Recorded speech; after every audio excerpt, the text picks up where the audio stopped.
NET എഴുതുന്നവരുണ്ടാവും, UPSC എഴുതുന്നവരുണ്ടാവും, SSC എഴുതുന്നവരുണ്ടാവും, PSC എഴുതുന്നവരുണ്ടാവും. ഹയർ സ്റ്റഡീസ് കഴിഞ്ഞ് അതല്ലെങ്കിൽ നമ്മളൊരു ജോബിന് അപ്ലൈ ചെയ്ത് അവിടെ നിൽക്കുമോ? ഇല്ലല്ലോ. എന്നിട്ട് അടുത്ത ഒരു നമ്മളുടെ ഒരു അഡ്വാൻസ്മെന്റിൽ ചിലപ്പോൾ നെക്സ്റ്റ് ജോബ് നമ്മൾ സ്വിച്ച് ചെയ്യാൻ ശ്രമിക്കും, അതല്ലെങ്കിൽ നമ്മുടെ അടുത്ത കോഴ്സ് നമ്മൾ എടുക്കും. സോ ആ ഒരു പ്രോസസ്സ് ഇങ്ങനെ ഗോസ് ഓൺ. ഞാൻ ആക്ച്വലി ഇതിനൊരു കൺവെൻഷണൽ മെത്തേഡ് എന്ന് പറയാനാണ് ആഗ്രഹിക്കുന്നത്. നിങ്ങൾക്ക് നിങ്ങളുടേതായിട്ടുള്ള ഒരു ലോകം, നിങ്ങളുടെ ഒരു സാമ്രാജ്യം കെട്ടിപ്പടിക്കണോ, അതല്ല ഈ ഒരു കൺവെൻഷണൽ മെത്തേഡ് നിങ്ങൾക്ക് ഫോളോ ചെയ്യണോ?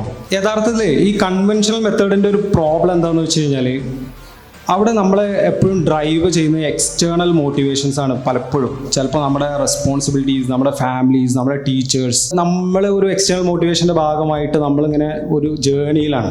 നമ്മളുടെ ഒരു ഇന്നർ മോട്ടിവേഷൻ, വേറെ ആരും നമ്മളെ മോട്ടിവേറ്റ് ചെയ്യേണ്ട ആവശ്യമില്ല. നമുക്ക് ഇഷ്ടപ്പെട്ട ഒരു കാര്യം നമ്മൾ ചെയ്യുകയാണെന്നുണ്ടെങ്കിൽ നമുക്ക് ഉള്ള ഓപ്പർച്യൂണിറ്റീസ് അല്ലെങ്കിൽ നമുക്ക് ഗ്രോ ചെയ്യാനുള്ള ഒരു ഏരിയ എന്ന് പറയുന്നത് നമ്മൾ ബിയോണ്ട് ഇമാജിനബിൾ ആണ്. നമുക്കൊരു സാമ്രാജ്യം തന്നെ കെട്ടിപ്പടുക്കാൻ പറ്റുന്നുള്ള. യഥാർത്ഥത്തിൽ അതിന് നമ്മളെ ഉള്ളിൽ ഉണ്ടാവേണ്ട ഒരു കാര്യമുണ്ട്. അതെന്താണ്? പാഷൻ. എന്താണ് ആക്ച്വലി പാഷൻ? പാഷൻ എന്ന് പറഞ്ഞാൽ നമ്മൾ അതിനങ്ങോട്ട് ഇരുന്ന് കൊടുത്താൽ നമുക്ക് സമയം പോകുന്ന അറിയില്ല അല്ലേ? ചിലപ്പോൾ ഫുഡൊന്നും കഴിക്കാൻ തോന്നില്ല, ചിലപ്പോൾ കുറച്ച് ഉറക്കം പോയാലും കുഴപ്പമുണ്ടാവില്ല. ഈ കുറച്ച് ബുദ്ധിമുട്ടാണ്, എന്നാൽ പോലും നമ്മൾ we love to do that അല്ലേ? അതാണ് പാഷൻ.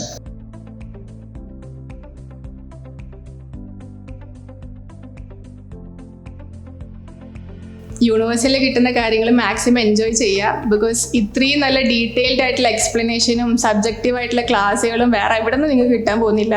കോളേജിൽ കയറിയാൽ ഒരു PPT വരും, തുറക്കുന്നു, സ്ക്രോൾ ചെയ്യുന്നു, ക്ലാസ് കഴിഞ്ഞു. സോ ഇവിടുന്ന് ഇത്രയും ഡീറ്റെയിൽ ആയിട്ട് പഠിക്കുമ്പം അത് എൻജോയ് ചെയ്യാൻ നോക്കുക. സ്ട്രെസ് എടുക്കുന്നതിനേക്കാളും കൂടുതൽ അത് മാക്സിമം എൻജോയ് ചെയ്യുക.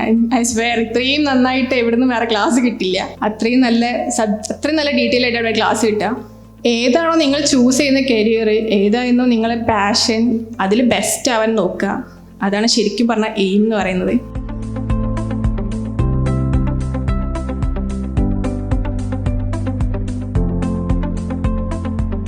എല്ലാവരും മേ ബി IIT NIT എത്തിക്കൊള്ളണമെന്നില്ല. അപ്പോൾ നിങ്ങൾ IIT വിചാരിച്ച് പഠിച്ചാൽ നിങ്ങൾക്ക് ഒരു NIT എങ്കിലും കിട്ടും. അപ്പോൾ NIT വെച്ച് പഠിച്ചാൽ നിങ്ങൾക്കൊരു CET DKM കിട്ടും. പക്ഷെ ഒരിക്കലും നിങ്ങൾ എന്ത് ചെയ്യരുത്, CET DKM വേണ്ടി പഠിക്കരുത്. കാരണം അതിൻ്റെതായ ഒന്നുമില്ല. അതുമ്പാടെ പോയാൽ പിന്നെ കാരണം എൻജിനീയറിങ് അത്ര മെഡിസിൻ പോലെ ഇത്രയും വാസ്റ്റ് ആയിട്ടുള്ളൊരു ഇത്രയും ആളുകൾ വേണ്ട ഒരു ഫീൽഡല്ല.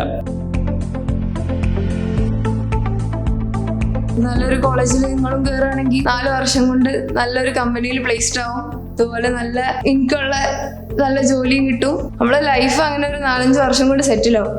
നമുക്കൊന്നും പേടിക്കേണ്ട ആവശ്യമില്ല.